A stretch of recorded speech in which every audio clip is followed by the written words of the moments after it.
Hello students, this is Mr. Hill here. I'm sorry that I couldn't be with you guys today, but nonetheless we're going to continue with our lesson. I've set something up here called a screencast for you.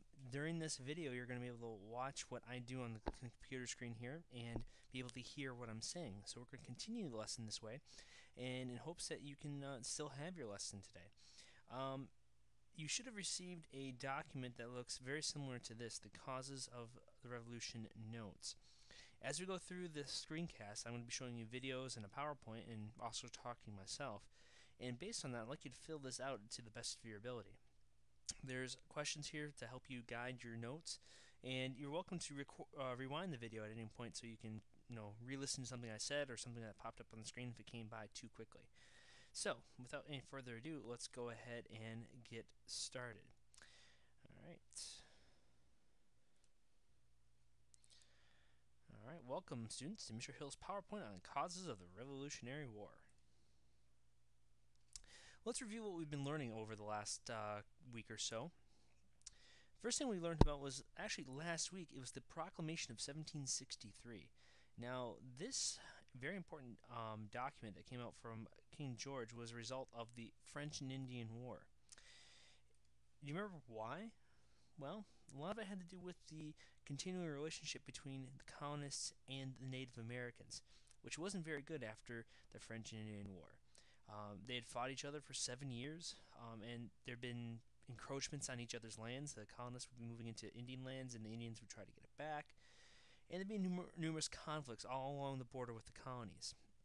So King George decided, in his infinite wisdom, to put a line going down the tops of the Appalachian Mountains all the way down the colonies. The colonists were told that they needed to stay on the east side of the line, Native Americans on the west. This, in King George's mind, would be the perfect way to separate the two sides. The colonists would be happy in their section over here, and the Indians would be happy over here. What the king failed to realize is that most of these colonists were going to be very, very upset at the fact that they couldn't move into this new land. The colonies were starting to get full, starting to get crowded, new land was getting scarce, and many wanted to try their fortunes by moving west, settling new areas that they had not settled before. Now, how would you feel if you had spent 7 years fighting for your home and for new land, told that you wouldn't be able to use any of it? And then some of the people who were already moved over there were told that they could not come back, they could not stay there, and they were removed back over to the East Coast, back into the colonies here.